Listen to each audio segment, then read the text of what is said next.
بسم اللہ الرحمن الرحیم۔ السلام علیکم ورحمۃ اللہ وبرکاتہ۔ الحمد للہ وکفی وسلام علی عبادہ الذین اصطفی، اما بعد۔ حاضرین و ناظرین، یہ درس قرآن نمبر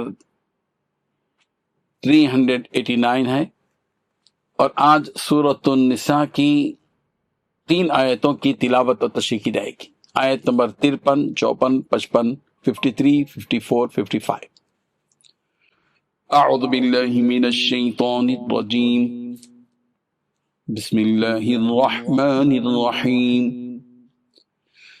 ام لهم نصیب من الملک فإذا لا يؤتون الناس نقیرا ام يحسدون الناس على ما آتاهم الله من فضله فقد آتينا آل إبراهيم الكتاب والحكمة وآتيناهم ملكا عظيما فمنهم من آمن به ومنهم من صد عنه وكفى بجهنم سعيرا۔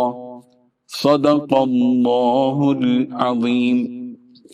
لفظی ترجمہ یوں ہیں، ام لہم نصیب، کیا ان کے لیے کچھ حصہ ہیں، من الملک کی بادشاہی سے، فَإِذًا لَا يُؤْتُونَ النَّاسَ، تب تو وہ نہیں دیں گے لوگوں کو، نقیرا، تل برابر بھی۔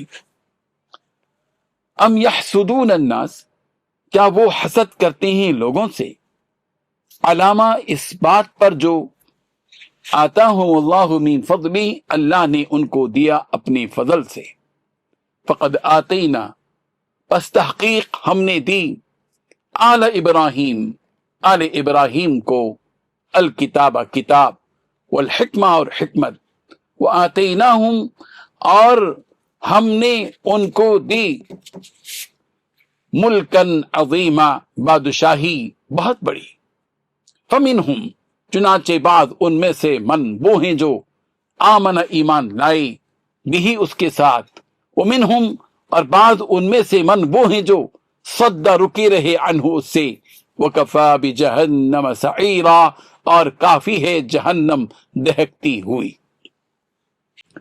ترجمہ یوں ہے، کیا ان کے پاس بادشاہی کا کچھ حصہ ہے؟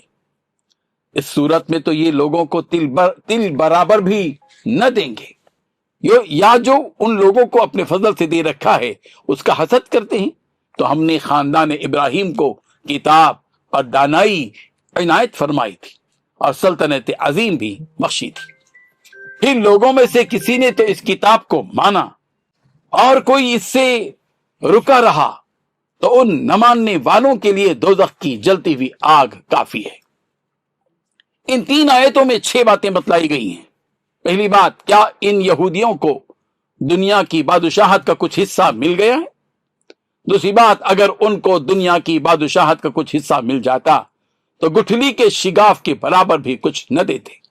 تیسری بات، یہ لوگوں سے اس لیے حسد کرتے ہیں کہ اللہ نے ان کو اپنا فضل عطا فرمایا ہے۔ چوتھی بات، ہم نے تو ابراہیم کے خاندان کو کتاب اور حکمت عطا کی تھی اور انہیں بڑی سلطنت دی تھی۔ پانچویں بات، ان میں سے کچھ ان پر ایمان لائے اور کچھ نے ان سے منہ موڑ لیا۔ چھٹی بات، ان کافروں کی خبر لینے کے لیے بھڑکتی ہوئی آگ کی شکل میں یہ جہنم کافی ہے۔ بزرگان محترم، یہودیوں کا معاملہ یہ تھا کہ وہ حق بات کو قبول نہیں کرتے تھے، بلکہ دین اسلام پر اور رسول رحمت صلی اللہ علیہ وسلم پر اور آپ پر اتری ہوئی کتاب پر بیجا اعتراضات کیا کرتے تھے۔